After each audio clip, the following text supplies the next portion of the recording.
Bir minut. Ko'rmangiz. Penada aytadilar-ku, penada. Yüzünüzü görsünüz. Biz hozir kızlarni kutib turibmiz. Kızlar yesa. Sen mi o'tyapmisiz? Qaysi taksi xizmatidan foydalansizlar? Biz Nasrine ömür yok. Koyun Nasılsınız? Pishkoy yurysizlar bog'ani? Gap yo'q yana. Ovozini tekshir.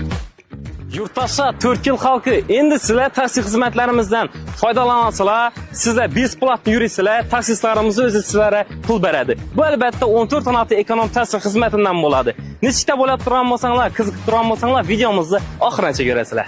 Assalomu alaykum. Qaysi taksi kompaniyasidan foydalanasiz? Biz og'asi 14-16 taksi xizmatlarimizni tavsiya etamiz. Ko'rib turganingiz 5000 so'mlik voucher ag'a. Sizga 3sini beraman, 15000 so'mingiz bo'ladi. 14-16ni chaqirasiz ag'a, borgan yeringiz 13000 so'm bo'ladi-ku. 15000 so'mni berasiz, sizga 2000 so'm qaytib beradi. O ana bu ishing boshqacha. Ana bu ishing boshqa. Endi o'zingga o'qiring. Men ag'a, xudo xolasa 14-16dan foydalanib ko'rasiz. Bu yaxshi rahmat. Sen bundan keyin 14 16. Qaysi taksi xizmatlaridan foydalanasiz? Endi hozir masalan yetib boratirsiz, to'g'rimi? Qarang, sizga bizani 14-16 ekonom taksi xizmatimizni taklif etamiz, qarang.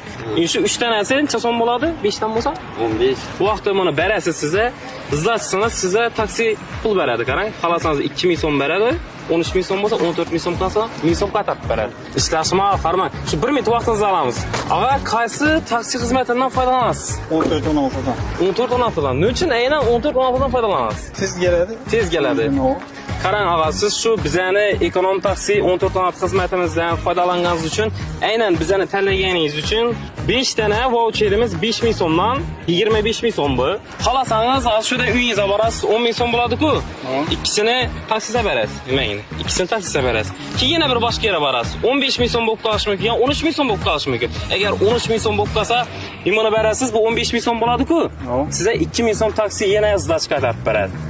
Bu albatta bizani saylaningiz uchun bo'ladi. Xudo xolasa yurtdoshlar 14-16 bilan manzillaringizga salomatlikda yetishib borishlaringiz mumkin. Sog' bo'ling. Gapiga sog' bo'ling, salomat bo'ling.